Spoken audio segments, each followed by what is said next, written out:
English major here at UTSA with a minor in anthropology. And my name is Diana Dimitriou, and I'm an engineering major with a minor in mathematics. Okay. So we're just here to talk a little bit about how the first day of classes went.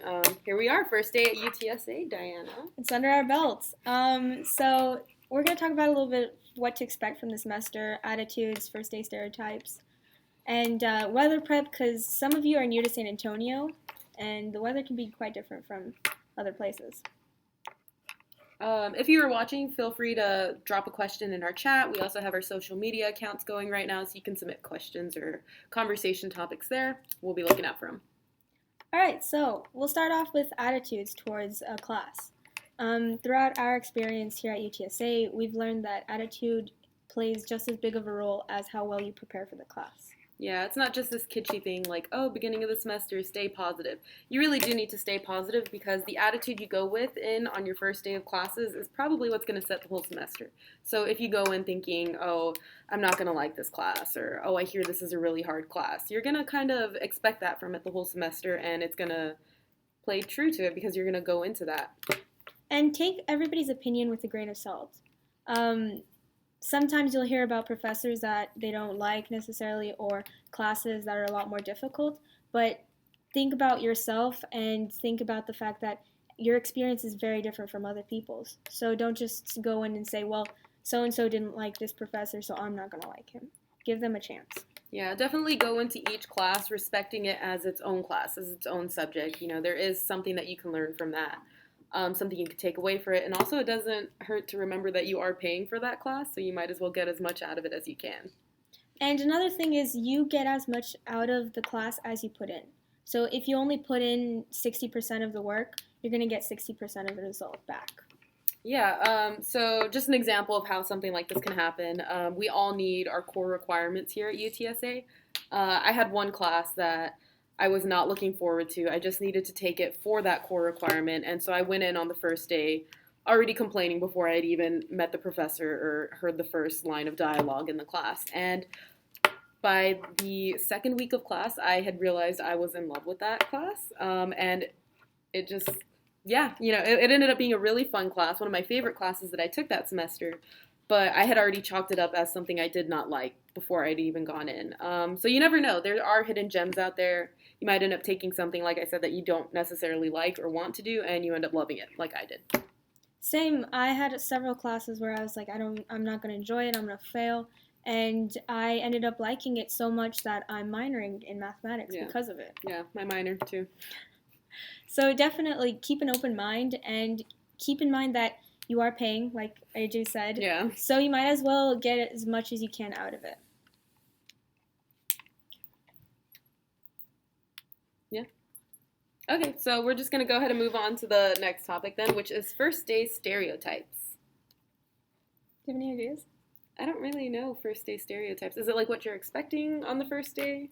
I mean, for me, first day stereotypes, especially walking into UTSA as a freshman, was the whole stereotype of you have so much freedom as a college student. Oh, okay. But you'll learn that freedom does come at a price, and it's time management starts to play a huge key role.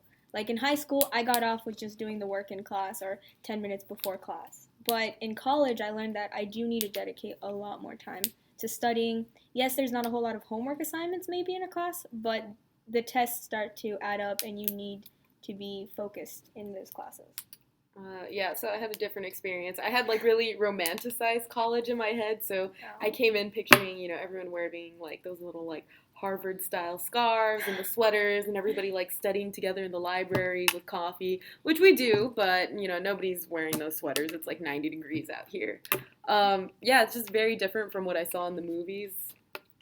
And on top of that, I had the huge stereotype that you're going to be at big parties every freaking Friday night, and Saturday and Sunday you're going to be partying all weekend. But it depends on the people you associate with. If you find people who have common interests in you, then you'll get along and you'll end up going to like a kickback, or you'll find more enjoyment in going to the library and studying rather than going to these big parties. I'm trying to think first day stereotypes that I had. I don't know. That one's a tricky one. It is. I don't know. So maybe like I all I can think of is that stereotype of the senior who's going in first day and the freshman who's going in first day. Who's like has like a backpack full of 5 binders, Oh notebooks. yeah. The senior who's They kind of coming look in like with a turtle because they have like the huge like round backpack on top. That's and the pretty senior good. is coming in with barely half a pencil. Half a pencil. Yeah, like it's broken in half and they only have the eraser. I guess that's definitely something that people do see. That's a real stereotype, I think. Maybe. Anyway. So now weather prep. Here in San Antonio, we can have very bipolar weather. You'll walk out and you're like, oh, I need a sweater. And then by the middle of the day, you're sweating 10 gallons of water. Yeah, especially right now, we do have like a lot of rain going on, so it could be cool in the 70s, a little drizzly, and then by mid-afternoon it is again 90 degrees and the humidity is at 90%. It's definitely something to consider when you are coming to school. Definitely dress in layers in the first place because your classes, you never know what's going to be a hot class, what's going to be a cold class. Right now, I guess typical would just be like a t-shirt, jeans, bring a sweater or a jacket in case your class gets cold. Maybe a raincoat that would double as that since it is so rainy right now.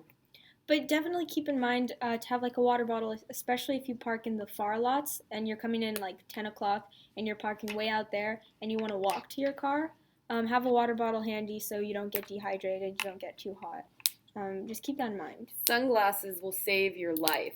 Sunglasses. Every time I go outside, I wear sunglasses.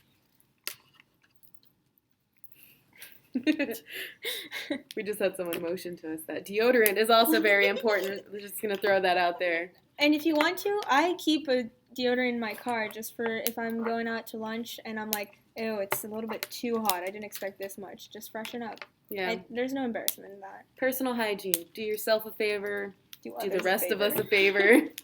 We are sitting next to you in auditorium. It's for the common good of mankind, everybody. Okay, so let's move on to the next topic, exploring campus. I'm not sure if anybody has noticed, but UTSA is big. This is a really big campus, huge. Mm-hmm. Not only do we have a main campus, we also have a downtown campus. And so there's different things offered there. For example, we also have the Institute of Texts and Cultures. And one really cool thing is the one-stop enrollment. Here at main campus, it's I don't know if you've noticed, but there's hour-long lines. Downtown, nobody goes downtown. So you can go downtown, get a quick ride down there, and you'll be first in line. They do the exact same stuff, but a lot of people don't know that because they don't travel between campuses. Let me see what else. Oh, this is kind of like a first day stereotype too, but it ties into exploring. It is 100% okay to get lost while you're here because that's when you find all the really good secret spots, places to take naps, places to sit down at, places to study, get together with friends. You never know what you're going to find around the corner of any of these buildings. A lot of them do have like nooks and crannies that you can kind of hide out in if you need I don't know, maybe a study break in between classes. So definitely exploring campus is something I think everybody should do, whether that's on purpose, you and a group of friends just decide to go walk around campus, or you're looking for your math class and you get lost, but you end up finding like a vending machine behind a wall you never knew was there. That's how I found my favorite study spot here on campus. I was walking around trying to find one of my physics class, and I got lost. So I ended up finding this little desk that apparently nobody uses up in the Flan building, and that's where I study when I have a big test coming up. Nobody uses it? Like every time you go? Yeah, it's always been empty. Yeah, one of my favorite study rooms in the library is, it's kind of like tucked away in the corner. Like you have to actively like look for it. Like is it like under, like behind? Yeah, I won't say what number it is because it is a secret now. It is a study room though in the JPL. Anybody can rent it, but I found it by accident because it really is just tucked away. And now it's one of my favorite places to study because since it is so tucked away, it's usually really, really quiet in that area.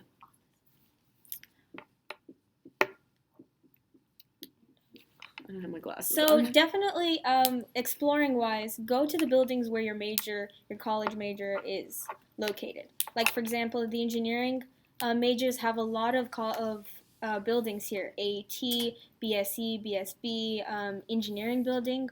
All of these have different resources that are available to you guys. For example, some of the resources are most of your professors' offices are going to be in there, or different organizations are going to have their head offices in there.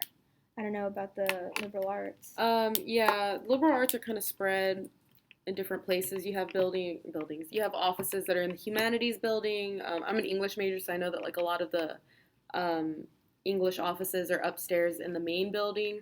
And that can be a maze in itself, just trying to find your professor's office. But then, hey, you get to see where everyone else is, too. And so definitely get familiar with campus. Take these first couple of weeks to get lost, and then find your way around. Find yourself in At neat UTSA. spot, in a neat spot on campus you didn't know existed. Yeah, and so some of the best spots are hidden, and there isn't going to be someone who's going to tell you because they are hidden. And again, it's for maybe a study spot, and everyone has their secret spots that they go to. Definitely. But there are some more open areas on campus if you are looking for somewhere just to study, especially if you like studying outside. There's tons of places around campus.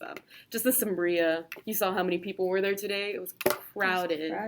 But if you are looking for maybe somewhere else that's outside that you're not going to be completely bombarded with people, the UC lawn is where they have a lot of events going on, especially during these first couple of weeks of school. But then for the most part, the rest of the semester, it's just a green lawn that nobody uses. Why not take a picnic blanket and just go chill, maybe have lunch there with some friends, study under the trees. One of my favorite spots to study outside, especially with the fall coming and San Antonio being more cool in the morning, is right behind the JPL. There are some tables near the main building. It has a beautiful view of San Antonio and this little forest in front of it, and it's just super cool, and nobody ever goes there. I've studied there like maybe 10 times. I see a couple of the people that like set up their hammocks. They go over there, and it's like this quiet like hanging nap community. I want to get in on that. Yep. And another cool thing is around Sombria, there is that green area that is going to be like people are going to start using it, taking picnics. Feel free to do that. It's really relaxing, and it just gives you a nice sense of community. Yeah, and it doesn't hurt to get outside. I mean, if you are locked away in the library for hours or in the classroom for hours, let's face it, everybody needs a little oxygen and sun. Definitely. So, next topic? Yeah. Okay. Here's the big one. Parking at UTSA. I'm not gonna lie, I was running a little late this morning because of parking. I did not give myself enough time, which is definitely something I'll have to do tomorrow. Yeah, my first semester here, I had an 11 o'clock class, and I live 15 minutes away. So I said, you know what, 15 minutes, I'll give 20 minutes for traffic. So I left my house with 20 minutes before my class, and I ended up parking all the way out in Narnia by the child care services. So I was running to class, and I made it a couple minutes late because of it. So I don't know if you experienced that on your first day today, but definitely give yourself time, especially if you have a class that starts after like 9 o'clock. Give yourself that time to walk all the way from the parking spot, or at least take the shuttle, which runs every 5 minutes? 5 to 10 minutes thereabout. And even just pay attention to the roads around UTSA. We have major highways, 1604, and what is that, 10? I-10? Yeah. 1604, 10, UTSA Boulevard is still under construction. It's down to 2 lanes for most of the way. And you have thousands of people trying to flood through there. So definitely give yourself enough time to let that traffic safely go through, so that way everybody gets to campus on time. Yeah, it took me, I think, 20 minutes to get from Costco to UTSA Boulevard. Well, I got here at like 8:45-ish, maybe. And so it took me about 10 minutes to get down UTSA Boulevard onto the campus parking lots. But when I got there, I couldn't, unfortunately, find parking. Yeah. So I ended up going to the East Campus lots and just caught a shuttle, which is definitely something I recommend everybody do. Especially with... Oh, sorry. Yeah. Especially with fall coming, I love parking out by the soccer fields, by Bar Shop, because that place gives you either the opportunity to take a quick bus ride there, or I can just walk. It's like a 10-minute walk after class, and it gives me a breath of fresh air. Yeah, and wherever you are parking, make sure you have the right kind of parking permit for it. You don't want to get into a tussle with parking services. Most people typically get the C parking permit. We don't have like something to show you, but the commuter parking permit is kind of the basic thing, and it's any surface area parking. Just make sure you're not parking in a surface parking lot that says like Faculty A or Faculty B. You have to have a specific parking permit for that. But typically, what are those lots called? BK lot or Brackenridge lot 1 through 4 or 5, however many there are. Those are all free for commuter parking. The ones with the shuttle that stops in front of the art building? In front of the art building. Are you allowed to park there? No. The shuttle stops in front of the art building, but it has like 3 lots way out in the back. By like the behind the engineering building kind of area? Not behind the engineering, by the Valero. You know how there's like the huge Valero company way in the back behind San Antonio? Isn't that East Campus lots? East Campus, that's what they're called, yeah. Yeah, that's where I parked this morning, was in East Campus lots. And then there's bar shop. Make sure, the only thing is, if it's labeled on the floor, usually it's faculty B, faculty A, or 24-hour reserve, make sure you're not parking in those. And then near the residency halls, be very careful. They have signs all over the place posted whether or not, what type of parking permits are allowed here.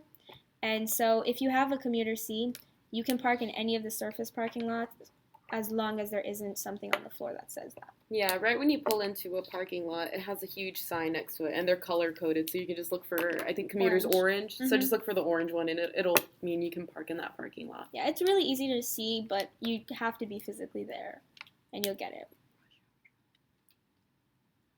During 5 o'clock, usually, I used to leave 5 o'clock in the spring, and there 1604 is right a then and there when nightmare. everybody's taking off. Yeah, and trying to get onto UTSA Boulevard, especially if you're taking a left, that can take that light right anywhere there? 10 to 20 minutes just to get off of the parking lots onto UTSA Boulevard. Yeah. So that's one of the rush hours. I've seen a lot of people shark, where they follow a person. So shark is where you follow a person to take their spot. Oh, okay. So you see someone walking to their car, and I hate this because I leave my lunch in my car all the time. So people start following me, and I have to be like, no, I'm not going to my car for that. Leaving. I'm sorry. But you will see people sharking for that. I guess just be mindful if you are one of those people, and don't get upset or honk or anything like that. Yeah, I didn't think about that. Okay, so next topic is classroom size. Big one. Yeah, like we said, UTSA is a big campus, and with that comes big class sizes. So I'm trying to think. My biggest class that I ever had here at UTSA was maybe 400 plus students, I think, and it was a politics lecture, so that's like a core class. Core classes typically are bigger sized classes. Because those are the classes that all of the majors are going to have to take. When you start getting into your major-specific classes, that's when you're going to start getting into those 50 classes, 40 students, stuff like that. Yeah, but also be prepared to have really small classes, because I took an English class in the afternoon, and there was maybe 10 people, maybe 10 people that showed up. Yeah, it was nice to have a small class after having huge classes, but you have to be prepared with the different kinds of challenges and pros and cons that those come with, so think big classes, there's a little anonymity in there. A little bit. But if you don't like that fact, if you want the teacher to know you, definitely go to their office hours. Sit up front. And sit up front. Answer questions all the time. And even if you don't have a question pertaining to something that went over in class, read the material and go into their office hours and say, look, this is something I was reading earlier and I was wondering if you could elaborate. Yeah, make your own question. They love when you go talk to them. So if you have a big class and you kind of want to have more of that one-on-one feel with the professor, talk to them after class. Don't keep them there 30 minutes after class is over. But just chat with them and say, hey, real quick, what does this mean? Or, go to their office hours or shoot them an email or something. Definitely. Let them put that name with that face together. Yeah, you actively have to work so your professor can know you. Versus in a smaller class, like that one that had 10 people in there, English major. I know, English major. The professor knew us immediately because she could see all of our faces clearly defined. She knew us by name and everything. But sometimes that was hard in class discussions when nobody wanted to contribute. There wasn't that anonymity. You had to say something at that point. So maybe if you're not always comfortable with that, maybe you do want to look for bigger size classes. But also keep in mind, even though they are bigger size classrooms, teachers can spot out the people who are talking on their phone, not paying attention, and that causes a negative image in their mind, and they will start remembering you. Yeah, they won't associate you with that student that came up to them to ask them a question. They're going to associate you as the student that, is texting in class or whatever. I highly recommend that, if you do have one of those big classes, maybe go in there when the room is empty and stand from where the professor stands and realize that they see everything. They do. That's a weird stopping point. Yeah, they can see everything.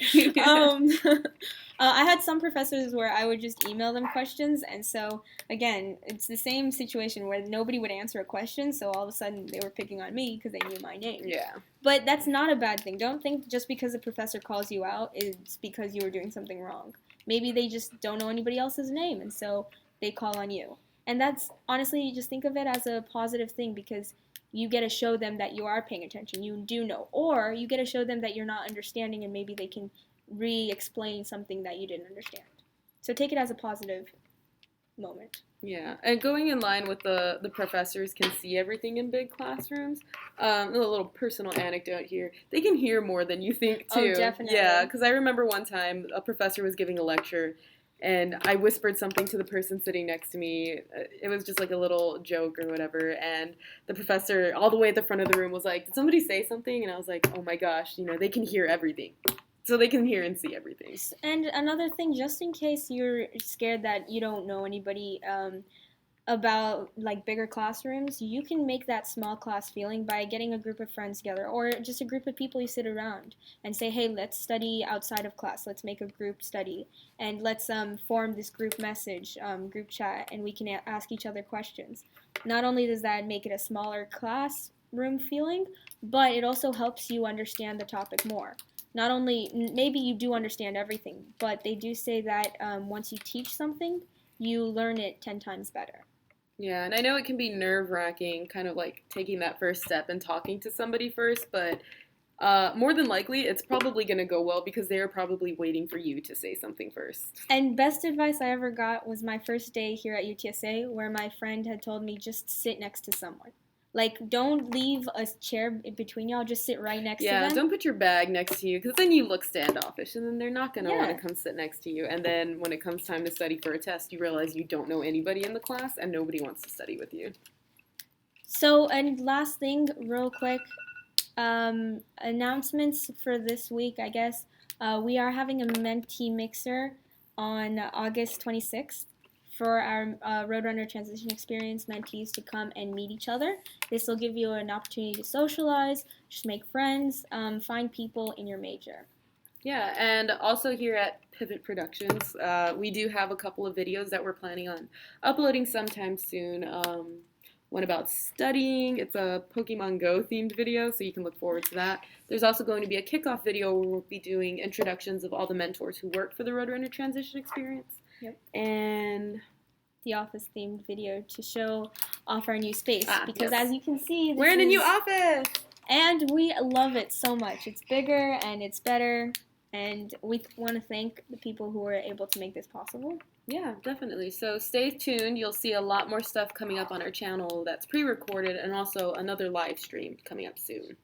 And just a quick reminder, August 1st began the UT system-wide campus carry policy. The link to the information page has been posted in the chat, so please familiarize yourself with this new policy so that you know what it's about.